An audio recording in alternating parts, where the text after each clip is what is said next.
Good afternoon, everyone. Thank you for joining.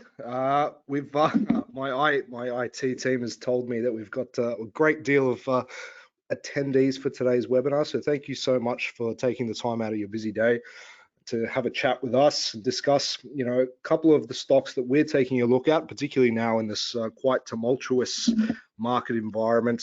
A lot of questions have been raised, of course, where to actually invest. Just today, I'm sure you've all seen the market's currently down another 2%. Off the back of a lot of negative sentiment coming out of the US financial markets in particular. So we're going to touch on that a little bit today. My name is Marcos, as usual. Thank you again for joining. And we'll just pop off to the next slide here. As of course, with all of our webinars, all the advice that we provide here is just general advice only.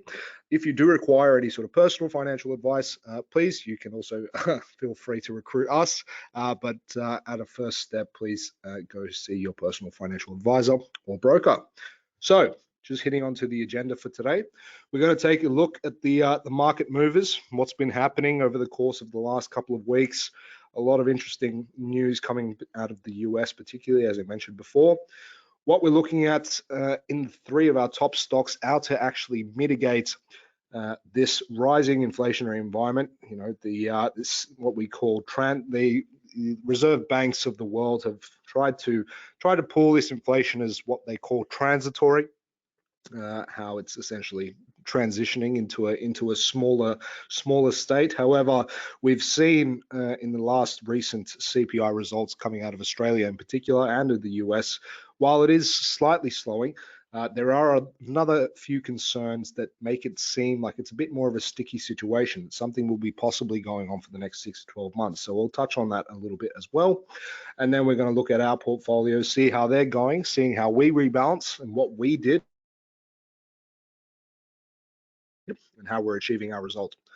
So first step, obviously, the market volatility. I'm sure a lot of our clients and a lot of our members looking at this webinar currently taking a look at the Silicon Valley Bank collapse.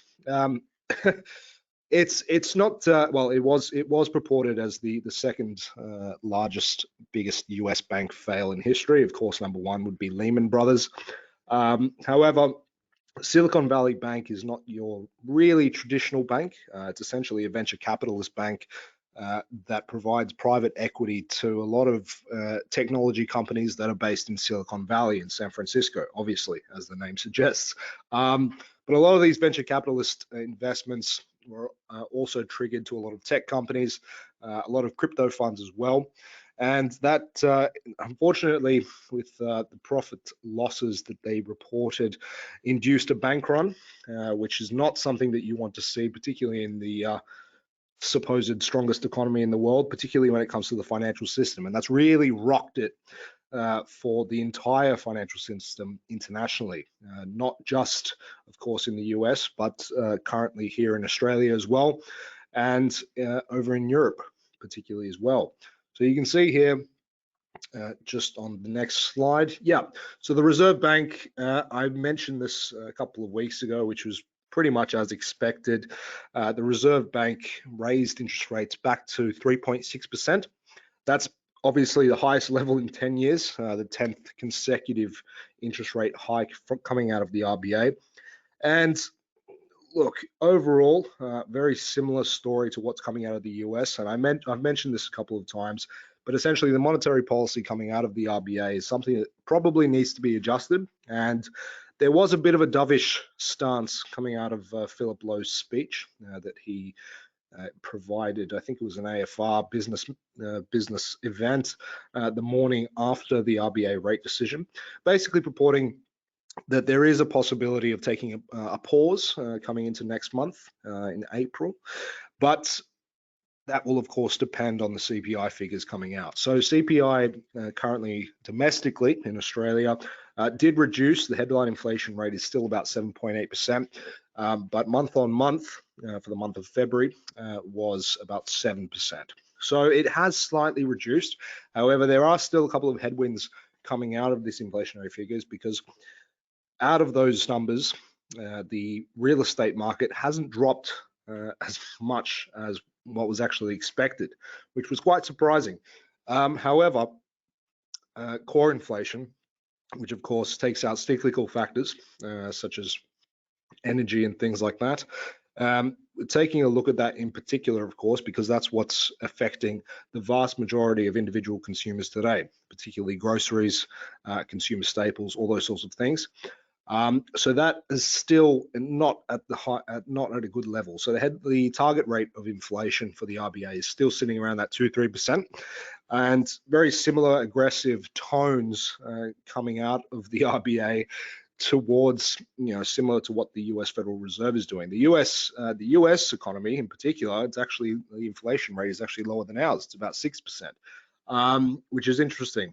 So we've taken a bit more of a dovish stance. However, the US Federal Reserve, particularly with their monetary policy and how they're utilizing a lot of their bond payments as well, has really affected the financial services industry. Selling about a couple of $1 trillion worth of bonds on the bond market. The bond market is, as you would expect, somewhat more of a safer haven. However, in recent months, it's actually been quite as volatile as the equity market, which is something definitely to take a look at. And that's, of course, had flow-through impacts onto the financial industry as a whole, which is quite interesting. Yeah, so you can see here, as I mentioned, just after that SVB collapse, Silicon Valley Bank collapse, a lot of the financial sectors were hurt over in the US. And then as soon as that event happened, of course, we, as a bit of a follow-through index, as we are, as the ASX tends to be, the financial sector dropped quite a bit. So I'm sure you noticed a lot of our investors, which is quite something that we've reported for quite a long time. Say, for example, with CBA, which was trading at all-time highs. You can see here on the next slide. Yeah, so you can see here on the next slide there, where we mentioned a few weeks ago, essentially, that a lot of the markets was focusing and transitioning a lot of their capital, a lot of their free cash flow into the top 10 stocks on the ASX, which for any seasoned investor will know, outside of CSL there, are particularly miners, BHP, Fortescue, Rio, and of course our big four banks, and Telstra in there as well. Those are your top 10s. Okay. We saw those trade at pretty much very close to all-time highs in the last couple of weeks. However, those have come down quite significantly, which is what we mentioned a few webinars ago, which was not necessarily sustainable, particularly Commonwealth Bank, which we've had, for our members in particular, we've told them to reduce, particularly on CBA, when it was particularly trading at about $111 per share. I think it's currently trading about $93 per share, and these are the little things that do have a maintenance effect, particularly within the financial sector. Domestically as well, a lot of the big four banks have continued to face ASIC inquiries, particularly around fees that they've been charging, I should say, for essentially non-services. A lot of these big four banks have been paying these fines, of course, to keep it a bit under the table. So it's not fantastic. You can see there over the 1 month, CBA has gone down about 13%. NAB and Westpac following suit, about 10% down as well. All right, so what do we pick? What exactly do we go through in these very, very uncertain times? Well, there are a few stocks that we are currently looking at, and we've mentioned it a couple of times as well with regards to dividend stability, right? Strong cash flows and purposeful business models going forward, right? You don't necessarily want to just be taking a particular stock just because of its name, right? So first one we've got under the radar is this next one, Bisalloy Steel, right? Literally, as if anyone who knows what Bisalloy Steel does, they're a manufacturer of high-strength tensile steel products, primarily used in mining and defense as well. I'm sure you've heard of the Bushmaster, the absolute legendary defense product that is created by Australia, of course. That tensile steel product is utilized and is provided by Bisalloy Steel. They've had quite a consistent long-term trajectory. And as well, of course, because of the geopolitical tensions going on in Eastern Europe as well, they've expanded their market share over there in Europe as well. So you can see here on the next slide, as I mentioned, right, very consistent revenue and EBITDA growth coming out since FY18, sitting there currently at about 25,000, essentially meaning 25 million, right? Very consistent growth, and volume by region is something that's actually quite interesting as well. So usually you can see there in FY20, Australia essentially was about 50% of capital total revenue, I should say. But the region that is actually taking the most interest, which is quite interesting, is also China as well. And as I mentioned before, they're expanding quite progressively into Europe as well. And you'll see that on the next slide. Beautiful. Yep. So primarily there as well, you know, the products you can see there on the bottom right hand side. The products actually go, of course, across the globe, South Korea, the Middle East, a bit of Eastern Europe, as I mentioned, Slovenia, Slovakia, and China as well, being, of course, the main purporter of that. So you can see there, they have a strong reputation for high quality, durable steel products, which is true. It's a very straightforward statement because it is the highest tensile strength steel that is produced currently in Australia. It's used by you know, your big giants such as BHP, Rio, for their tensile long lead items as well, which are used particularly for mining as well. So you can see there industry breakdown, I believe, that middle pie chart there. The mineral processing and mining actually incorporate well, close to 80% of their industry breakdown in terms of what they're actually selling the product for, which is pretty great. Right, that's what it's used for. But of course, they're looking at that little sort of segment of the pie chart to expand into defense as well. I think this next slide really shows pretty great partnerships. They've got quite an impressive portfolio. I'm sure you can see a lot of these companies you would know off the top of your head. You probably own a couple of them as well. You know, you've got Oz Minerals there, Newcrest Mining, Evolution, BHP, Yancoal right there in the middle. We've mentioned that one a couple of times, has done fantastically well despite the market having an absolute terrible few days, and of course Paladin there as well. So a lot of these stocks you'll notice, and of course you can see there in the bottom right a lot of Asian markets as well. All right, so very interesting and a great one to take a look at. And you can see here, despite the market turmoil, over the course of a 5-year period, sure, it's up 98%, but you can notice year to date from that 2023, it hasn't done significantly well, but we're currently reaching a bit of an inflection point when it comes to the technical analysis on this stock. It has been relatively oversold based on the RSI signatures that we've seen, and we currently have a target price, I believe, about $2.80 in the 6-month period for this one. And as I mentioned at the beginning of when talking about Bisalloy, they still have maintained a 7% dividend yield, fully franked as well, which is quite of course useful, particularly when you're looking for stable dividend income stocks as well. All right, and then we'll pop off to the next one here. Newcrest Mining, right? This has been obviously our main sort of agenda for the last few weeks, and we've mentioned gold. We actually did a gold webinar a few weeks ago, I believe, as well, just when the gold price was just sort of starting to tick up. It was trading within that 1550 to 1750 per ounce range for quite a while, pretty much ever since it peaked last February during the Russia-Ukraine crisis at about 2100, and then it sort of just did a bit of a range trade.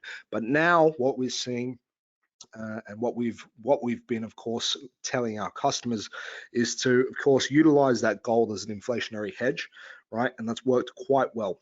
Right, they've got that Newmont offer as well, particularly for Newcrest. But this is a general statement in terms of gold as a whole. Gold's currently trading about that 1925, I believe, US per ounce, which is huge, right? And that essentially means for tier one jurisdictions, tier one gold miners such as Newcrest, that have the capacity and the ability to generate very strong margins with that current gold price. Dividend yield of almost 2.1%, not bad for a gold miner. They're not really there for income dividend yields, but the dividend yield of 2.1% is nothing to laugh at either as well. So just a bit more on Newcrest. They've got quite a wide jurisdiction portfolio. You can see that they've got projects in South America and North America. Their primary projects, of course, are maintained within the Western Australia region and, of course, Australia. Right, but yeah, pretty strong overall. And they also have a couple of copper projects as well, which is pretty good for any of our copper investors out there. You can see on the next slide here, this is probably the half year 23 highlights. Yeah, that's the one. So about 1,039,000 ounces of gold production and 67 kilotons of copper production as well. But you can see those percentage changes, which is quite a big deal. 25% increase on gold production, 32% increase on copper production, and even bigger, right? We saw over the last 12 months the primary concern for a lot of miners, not just gold miners or copper miners or mineral earth miners or lithium miners or anyone, pretty much no one was, of course, not subject to the inflationary pressures that came over the last 12 months. We saw massive rises in all-in sustaining costs. However, Newcrest was quite a good one. They actually reduced their all-in sustaining costs to about $1,089 per ounce. So a minus of 8%, which is great, right? So you can see when the gold price is trading around that 1930 mark, that's essentially a 50% margin of what they can make per ounce of gold, which is fantastic. And what else can I mention here? What else can I mention here? Yeah, okay, yeah, that's, and look, statutory profit about 300 million, pretty good. And the early repayment, they essentially had a credit facility from London Gold, not London, England, but London Gold. They were able to repay that debt facility of 173 million based on their profit margins that they made over the last half year, which is pretty fantastic. All right, particularly in a rising interest rate environment, having that debt load essentially has gone from a couple of percentage points of interest to upwards of about 8-9%, depending on the corporate facility that they introduced, is a massive increase on debt that they have to pay. And you can see there, point number 3, interim dividend US denomination of 15 cents, and they paid a special dividend of 20 US cents per share based, of course, on those increasing margins and those lowering of costs, which is great. So a total of 35 cents per share, not bad. And they've got, you can see on the next slide here, I'm not going to dwell too much on this stuff, but essentially they've received a major strategic milestone from their Cadia asset, cementing its position as a leading gold miner. Yeah, look, it's definitely accurate. That's how you attract possible takeover offers from the biggest gold miner in the world, which was Newmont. That's still obviously a little bit of a mystery at the current moment, seeing how they're doing their due diligence.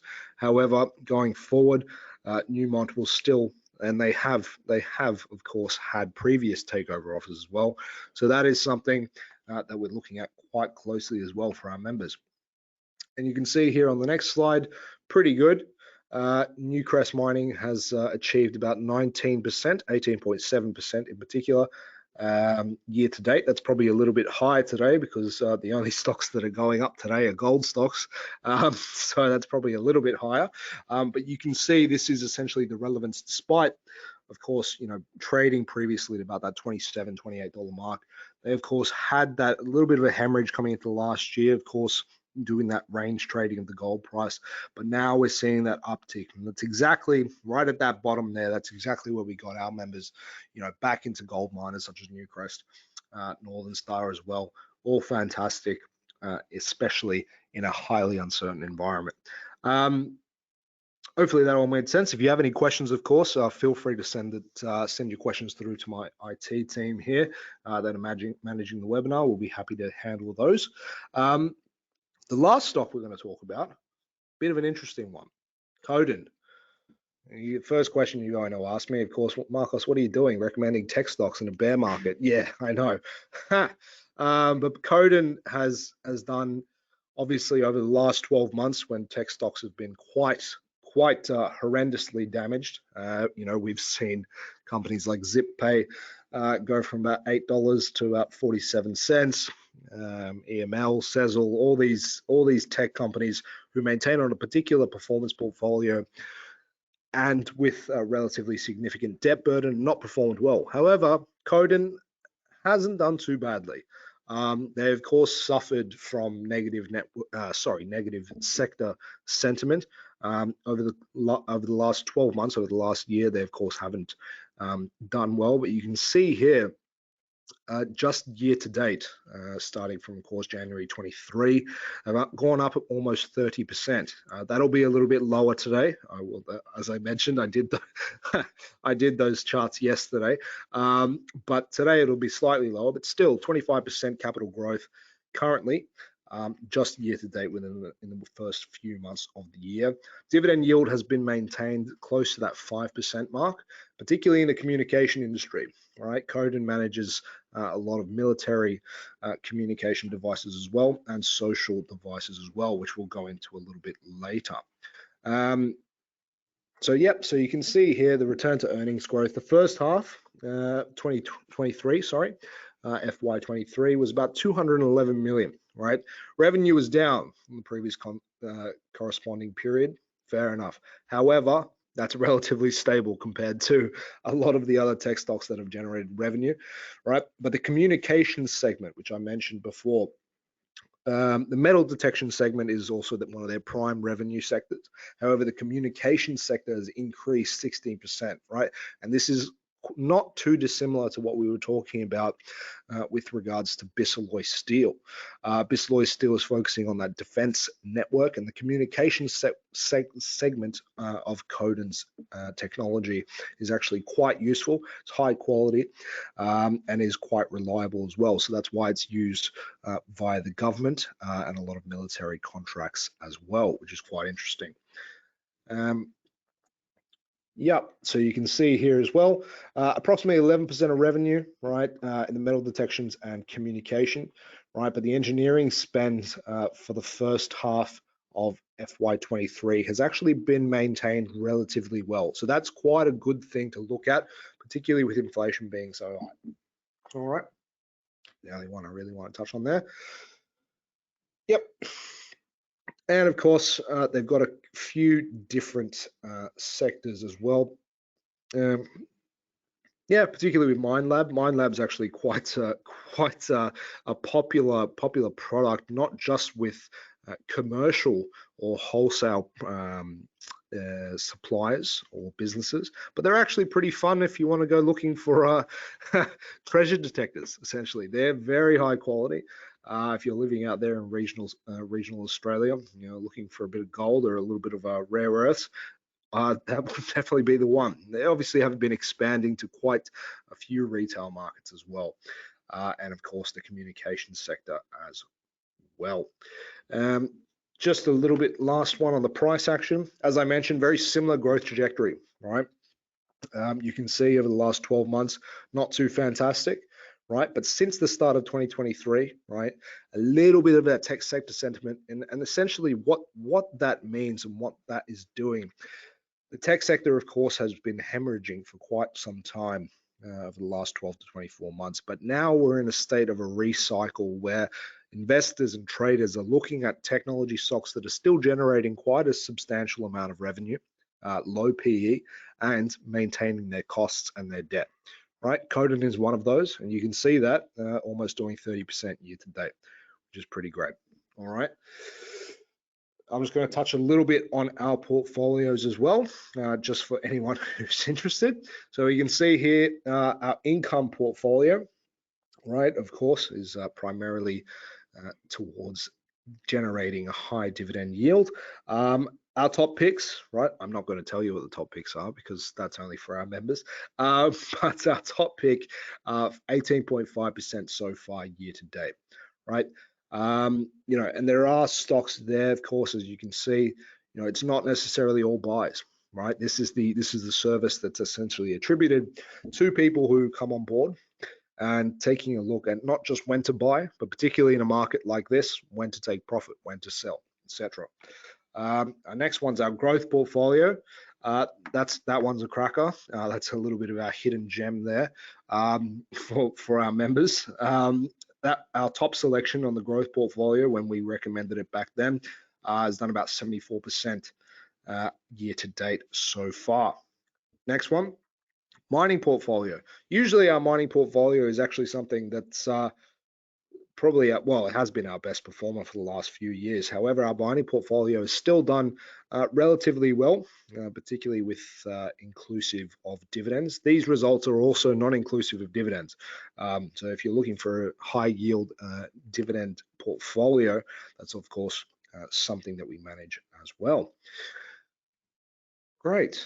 All right. So yeah, I mentioned this a couple of times, but that's exactly, essentially our trajectory of how we identify stocks. We identify them early, right? No one's going to, of course, now I'm sure you'll see at least half a dozen other webinars telling you to buy gold stocks and telling you to buy this, stay away from tech, stay away from that. We were saying this for quite some time, right? That's the purpose of the analysis. You have to be ahead of the market, right? That's essentially being a successful investor, is by being someone who identifies something early and is able to act on it as well.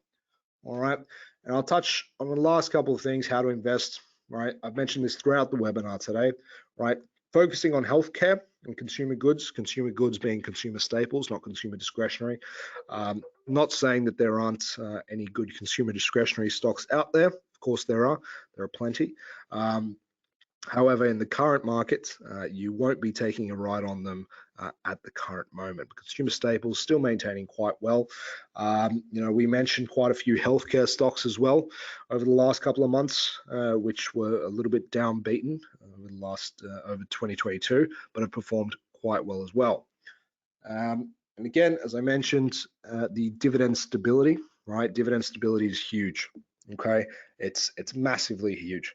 A lot of investors, right, they'll be focusing, of course, on their income yield to supplement their retirement, focusing on stocks like Fortescue or BHP, Rio, right? Even those stocks are subject to change. BHP and Rio and Fortescue all cut their dividends on average about 30% over the course of the last first half of the financial year, right? Still not horrible. BHP is still currently trading, I think, about a 9% dividend yield, which is still pretty good, right? But the forward forecast and the actual dividend stability that they're able to implement is something that is huge, okay? Particularly for a lot of our investors who are SMSF clients, or they're managing their own portfolios. Having that dividend stability is huge, okay? And last one, of course, right, base metals, precious metals. Precious metals have also had an absolute shocker over the last few months, but that's okay, because that stability that we're looking for is particularly coming out of that growth demand in China, right? We've seen iron ore prices as well reach about 130 USD per ton. Fantastic indicator, right? There, of course, is a bit of a cyclical nature to the market, of course. The financial debacle that the US has obviously occurred is not helpful to anybody, but the increasing Chinese demand is still apparent, right? Essentially, the increasing iron ore demand and the increasing iron ore price is essentially about a proxy of how the Chinese economy is faring. So we're looking at that, particularly in base metals and precious metals coming out of that demand. Okay. All right. So thank you very much, everybody, for joining. Appreciate, again, taking the time. My IT departments are really happy with the amount of web members we've had come onto the webinar. So thank you again for taking the time. If you've got any questions, feel free to give us an email or give us a call, and one of our equity specialists will be in touch. But thank you again for joining. Thank you much for your time, and I hope you enjoy the rest of your day. Thank you, everyone.